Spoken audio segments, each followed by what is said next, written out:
¿Cuántos libros leíste el año pasado? ¿Cuántos libros has leído este año? ¿Cuántos libros has leído este año? Más o menos dos y medio por mes. Los datos no mienten. A nivel global existen enormes diferencias en los hábitos de lectura. Hay países donde un ciudadano promedio lee solo un par de libros al año. Otros países la cifra se dispara a más de 10 o hasta 15 libros por persona por año. Pero en Ecuador el promedio de libros leídos por persona es de 1.7 libros por año. 1.7 libros por año por persona. Y un estudio dice que solo el 26% de quienes leen por placer en Ecuador. La lectura creo yo que es uno de los factores determinantes para mejorar el nivel educativo y por eso lo traemos a este especial sobre educación de Mogul y por eso Ecuador está rezagado, Lucho. Sobre la idea de que el sistema mal educa, yo diría que hay algo cierto en esa afirmación.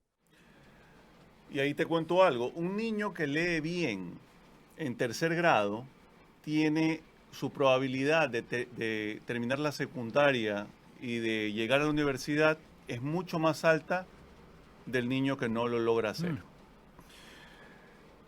La evidencia internacional lo demuestra. En PISA 2018, los estudiantes que leían por placer obtuvieron hasta 50 puntos más en comprensión lectora que aquellos que no lo hacían. Sin embargo, en Ecuador solo el 26% lee por placer. Aquí empieza el nuevo episodio de Mogul. Un espacio para revelar insights, crear diálogos y descubrir juntos soluciones para el desarrollo del país. Bienvenidos. Y el promedio del país, de nuevo, es escalofriante. 1.7 libros por año por persona. Soy Edu Contreras. Debería preocuparnos menos que nuestras generaciones, las nuevas generaciones lean menos, pero creen más. Sin lectura, todo lo demás se tambalea. La comprensión en matemáticas, la escritura, la conversación, la capacidad de argumentar, la capacidad de innovar, la creatividad. Es más, está demostrado que en sociedades con altos índices de lectura también hay mayor participación cívica, pensamiento más crítico y economía más dinámica. La lectura es como un gimnasio mental. Fortaleces vocabulario, imaginación, empatía. Si un niño no lee, es como si nunca entrenara. Va a poder caminar, pero no va a poder correr una maratón. ¿Te parece que veamos por un instante, antes de ver el impacto realmente de la lectura en la educación, veamos qué sucede en el cerebro cuando leemos? Okay. Y ahí voy a usar algunos de mis autores favoritos. Esto va más allá de la retórica, esto es ciencia. Hay un neurocientífico que se llama David Eagleman. Y David Eagleman dice que la lectura es una de las actividades más importantes de la neuroplasticidad. La neuroplasticidad es la capacidad que tiene tu cerebro de cambiar. ¿Okay? La lectura te permite que creas nuevas conexiones entre las neuronas del cerebro. Cada vez que leemos, estamos entrenando al cerebro, estamos creando nuevas conexiones neuronales, estamos fortaleciendo conexiones existentes. Es literalmente lo que tú proponías, ¿no? Leer es como un gimnasio para la mente. No es una metáfora, es un proceso biológico. Conversamos con una profesora y esto es lo que nos dijo. Sobre el hábito de la lectura. Hace algunos años un estudio reveló que en los hogares de Ecuador no hay libros. En la mayoría de los hogares del país no hay ni un solo libro.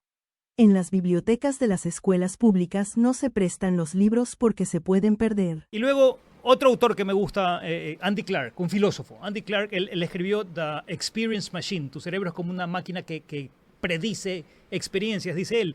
Y él dice que el libro no es solo algo que lees, el libro es una extensión de la mente. De hecho, la lectura, los libros te permiten expandir los límites de tu propia cognición. Sí, ciertamente, pero la lectura no solo moldea el cerebro, también nos moldea como seres sociales.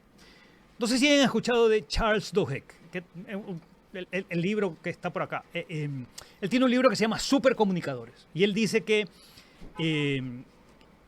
hay hábitos que son claves, que nos forman. Y para él la lectura es un hábito que se debe adaptar porque transforma tu vida de múltiples maneras y que es importantísimo la lectura. Leer no solo mejoras el vocabulario, no solo mejoras la gramática, sino que aprendes a entender perspectivas diferentes. ¿Por qué la gente piensa distinto? Si no lees, no entiendes por qué alguien puede pensar distinto al mundo que tú construyes con tu cerebro, ¿no?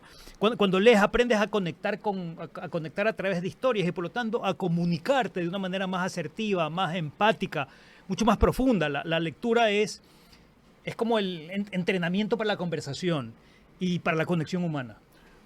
Dicho esto, veamos, enfoquémonos en el impacto de la lectura en la educación. De acuerdo. ¿Te parece? En un país que lee poco. En un país que lee muy poco. De hecho, es uno de los más rezagados, ya lo vamos a ver. El hábito de la lectura se modela y se enseña mediante el disfrute y la cercanía placentera con los libros. Muchos modelos educativos obligan a leer, exigen lecturas que no son placenteras, interesantes, que no entusiasman y no acercan al niño al gusto por la lectura. Muchas veces la lectura es castigo. Hay numerosos estudios y evidencias que demuestran que la lectura tiene una influencia directa y significativa en el nivel educativo de los niños. Vamos viendo cada característica. Desarrollas lenguaje y vocabulario.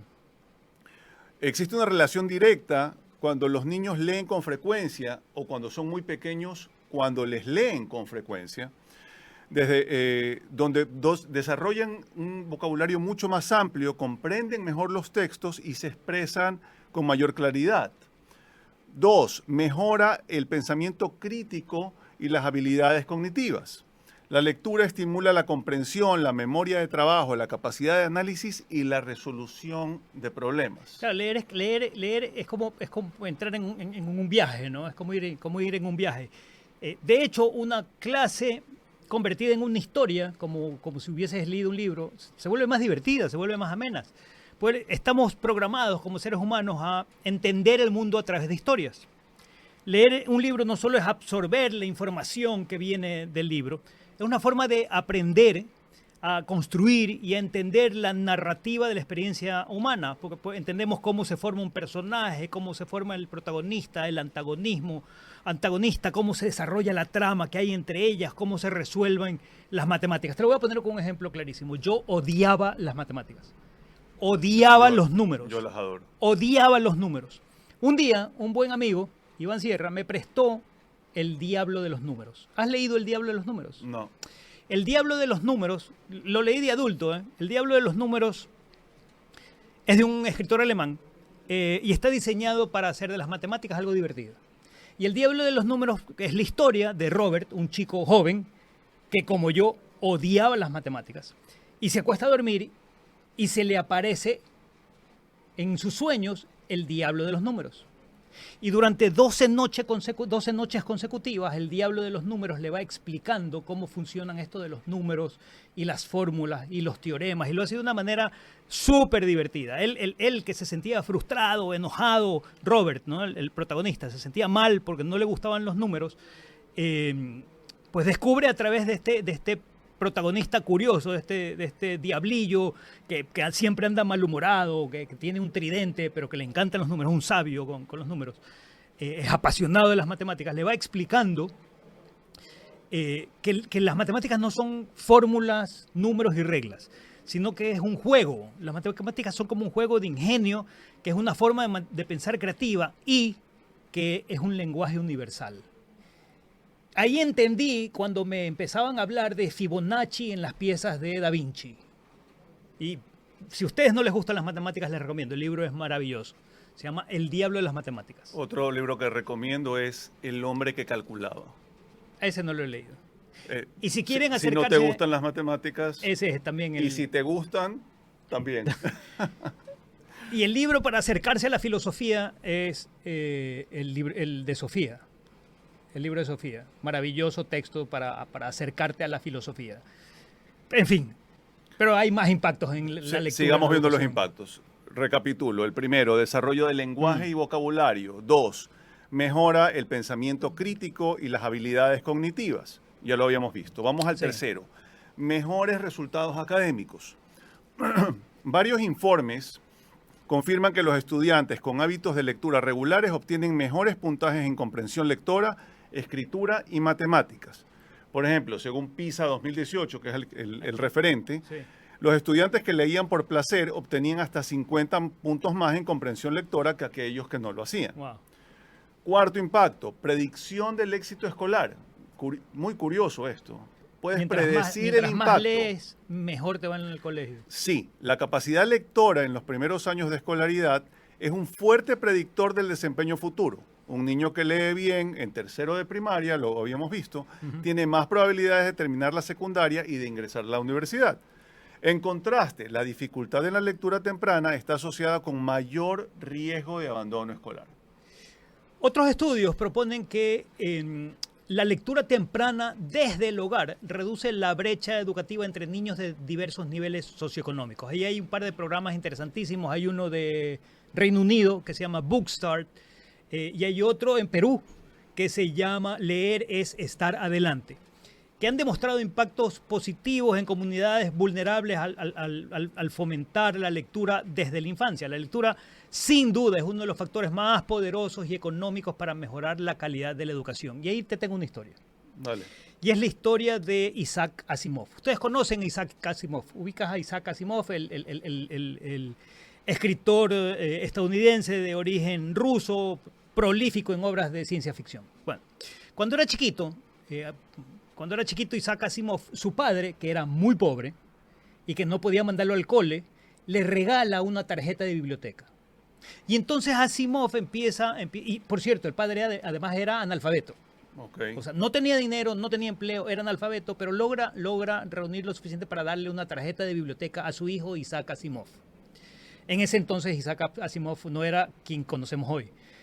Pero el chico, ¿qué hizo con la tarjeta? Fue a leerse todos los libros, todos que se pasaran por su camino, y terminó aprendiendo a leer. Y así luego escribió libros, ya falleció, escribió libros sobre religión, sobre Shakespeare, sobre ciencia ficción, sobre matemáticas, sobre filosofía. O sea, cientos de libros. Leyendo. Tiene 500 libros publicados. Wow. ¿Y cómo aprendió a escribir para publicar? Leyendo. En la biblioteca. A ver, no es casualidad que el top de países con mayor índice de lectura también es el top de países en desarrollo de calidad educativa. Por Y ejemplo. Vamos viéndolos. Finlandia frecuentemente está en el primer lugar. Alta inversión en bibliotecas públicas. Un sistema educativo centrado en el placer por la lectura desde alta edad. La lectura diaria promedio es de 10, diarias de 1 a 1 hora y media. Son 10, 12 horas a la semana en Finlandia. Por persona. Noruega, gran acceso a libros en escuelas y bibliotecas. La lectura se fomenta en todos los niveles educativos y la cultura de lectura incluso en lo digital, ¿no? A través de ebooks y de audiolibros. Esto a mí me parece interesantísimo porque el audiolibro incluso te ayuda a estar leyendo, entre comillas, un libro en tus momentos... En tus trayectos, en tus momentos ociosos. O haciendo ejercicio. O lavando los platos, o cocinando, o bañándote. Y puedes estar escuchando un libro. Islandia, conocido como el país de los escritores. Más libros publicados per cápita que cualquier Increíble. otro país en el mundo. O sea, leer es parte de su identidad nacional. Tanto así que tienen una tradición, Lucho. En Islandia hay una tradición con un nombre que no puedo pronunciar, pero para quienes nos ven en Chroma Click, en YouTube, está escrito aquí abajo. La traducción de esa palabra que empieza con J y luego de J, Yola, Cobo, Cafló o algo así. La traducción es inundación navideña de libros. ¿Y de qué va la tradición? La tradición es muy simple. Luego de la cena de Nochebuena, en Islandia, las personas se intercambian regalos. Y los regalos son libros. Sí, Y en ese momento abren los libros y las familias se sientan alrededor del árbol a leer el regalo que acaban de recibir. ¿Qué nivel? Todos Es así, sí, es fantástico. Pero además de Finlandia, que tú dirías, bueno, países del norte, Finlandia, Islandia, Noruega, pensemos en India. Ok. En India, aunque tiene retos educativos todavía, es uno de los países donde las personas dedican más tiempo a la lectura por día. 10 horas y 42 minutos a la semana en promedio. Seguramente les va a ser más sencillo ir rompiendo sus problemas educativos. Gran consumo de libros en inglés y en lenguas regionales también. China. El gobierno chino ya ha impulsado campañas masivas para fomentar la lectura. Hay un alto índice de lectura digital, hay programas escolares centrados en comprensión lectora. Voy complementándote. Estonia. Gran tradición cultural y educativa, alta tasa de préstamos bibliotecarios per cápita. Eso quiere decir gente que va permanentemente a la biblioteca a prestar libros y luego los devuelve. Y las bibliotecas escolares son obligatorias. Suecia, fomento temprano de la lectura en casa y preescolar. Elevada tasa de publicación de libros infantiles, genial porque ahí es donde empieza a nacer la cultura. Y padres leen en voz alta con frecuencia a sus hijos. Y vámonos a Alemania. Una red de bibliotecas muy extensa. Tienes la feria del libro como la de Frankfurt. La primera feria de libro del mundo en tamaño. La más grande del mundo. Es una locura. La segunda más grande del mundo, Guadalajara, en México. ¿Sí? Sí. Mira tú. Y un elevado número de librerías independientes. Pero espérate un segundo. Hemos hablado de China, hemos hablado de India, hemos hablado de Europa. ¿Qué pasa con América Latina? Ahí vienen los comparativos. El número 1 en la América Latina se llama Chile. Ok. Tiene 5.4 libros leídos por persona por año. El 45 ¿Qué es promedio bajo todavía? Sigue siendo bajo respecto al mundo, pero es muchísimo más alto que el 1.7 que tiene Ecuador. Ciertamente. Pero aquí viene la parte más importante. Más que los 5.4 libros, es que el 45% lee por placer, no lee por obligación. Eso va demostrando una cultura diferente. Y es el que tiene el puntaje más alto en PISA. Tiene 452 en ciencias. O sea, mira tú, ¿no? Es el más alto en el ranking PISA. Es el más alto no es el más alto en lectoría, el más alto es Uruguay. Okay. El porcentaje de personas que lo hacen por placer, pero es el segundo con 45% y es el que tiene mayor número de libros leídos, 5.4. Luego viene Argentina con 4.6, Uruguay con 4.2, México con 3.9 y 42% de gusto por la lectura. Luego viene Colombia, Brasil con 2.5 libros por persona y 35% de gusto a la lectura. Luego viene Perú, 1.9 y 29% de gusto por la lectura. Luego viene Ecuador, 1.7 y 26% de gusto por la lectura. Y Chile, Argentina, Uruguay, México, Colombia, todos con grandes autores reconocidos a nivel mundial. A nivel mundial, exactamente. No que no hayan buenos autores ecuatorianos, los hay. Por supuesto. Pero no en la cantidad que tienen estos otros países. Porque no se promociona de la misma manera. Wow. Yo creo que leer es algo que aprendes en casa. Yo recuerdo de chiquito, en mi casa no había televisión. Habían libros. Creo que leer es algo que enseñas en casa y ahora no lo estamos enseñando, ¿no? Creo que aprendes con H intermedia cuando aprendes a la lectura, cuando lees un cuento a tu hijo antes de dormir, incluso si es desde el dispositivo móvil, el darle el tiempo para leer un cuento o crear el cuento en ese momento, pero no lo hacemos. Creo que tiene que ver con la ausencia de apoyo a autores nacionales. Creo que tiene que ver con el alto precio de los libros en las librerías, ¿no? Los libros debieran ser de los bienes más baratos de este país. En resumen, no hay hábito de lectura en Ecuador. Argentina, que está como número 2, ¿no? Tú encuentras libros, ferias de libros en las estaciones del metro, en la estación del bus. Sí. Y los puedes conseguir por el equivalente a $1 o $2. y lo compra, y la gente lo compra, muchas veces libros usados, y van leyendo en el trayecto. O sea, la cultura es tal que la vas desarrollando. Y si no la desarrollaste en casa, eso no quiere decir que no la puedas ir desarrollando después. Y no significa que no hayan esfuerzos privados para tratar de promover la lectura en Ecuador, porque sí hay uno que otro esfuerzo privado que reconocer, pero no es algo... Para empezar, debería ser política de Estado.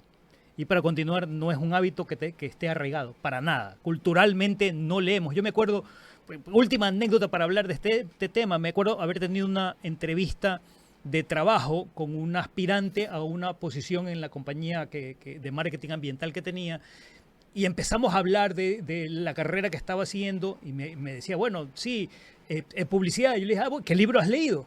Y su respuesta me sonó un timbre de no debes contratarla. Me dijo, en mi universidad no leemos libros. Y yo dije, no, esta persona pues no nos va a ir bien. Ahí está la puerta, muchas gracias. Es clave la lectura. Absolutamente. Y leemos tan poco que ni siquiera tenemos estadísticas actualizadas. Bueno, ¿quién las leería? Buena pregunta. En conclusión, sin lectura, la educación en Ecuador maleduca. Conversamos sobre el tema con la ex ministra de Educación, María Brown. Esto es lo que nos dijo.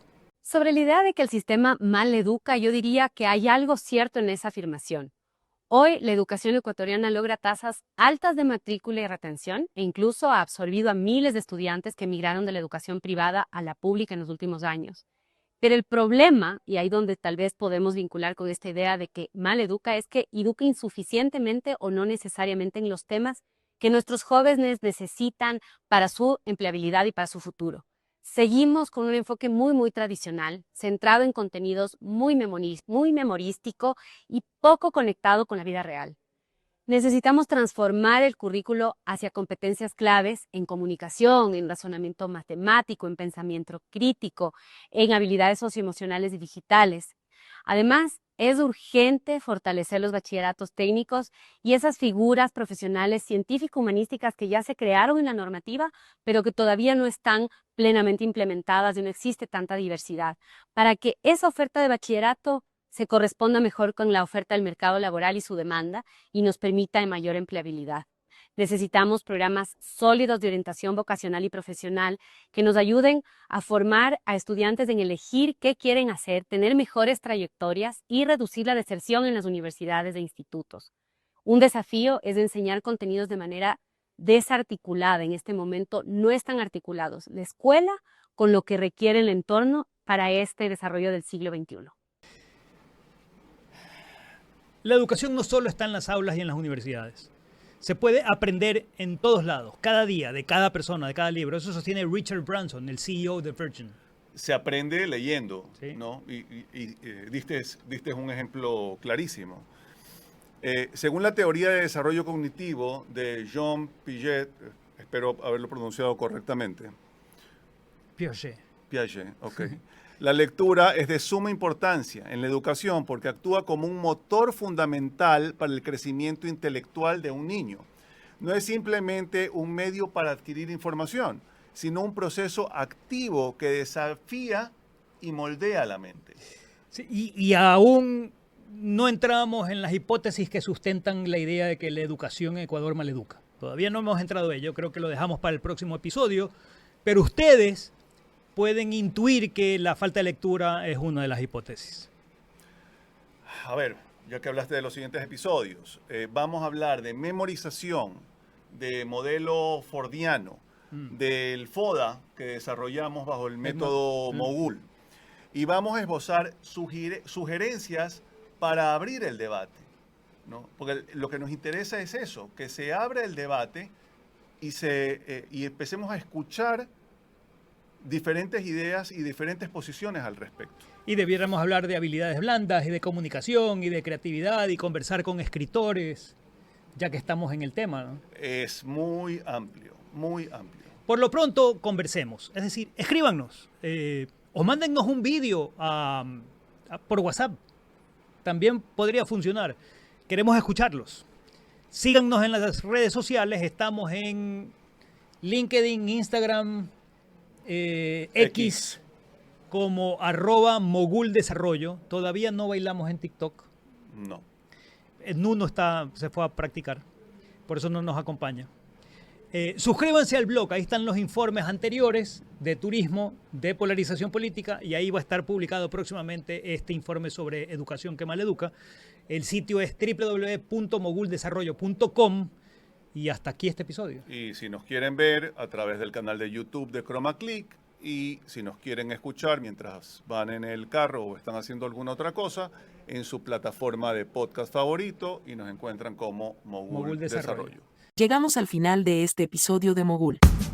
Esperamos que el análisis de hoy te haya ofrecido nuevas perspectivas y herramientas para navegar en un mundo cada vez más complejo.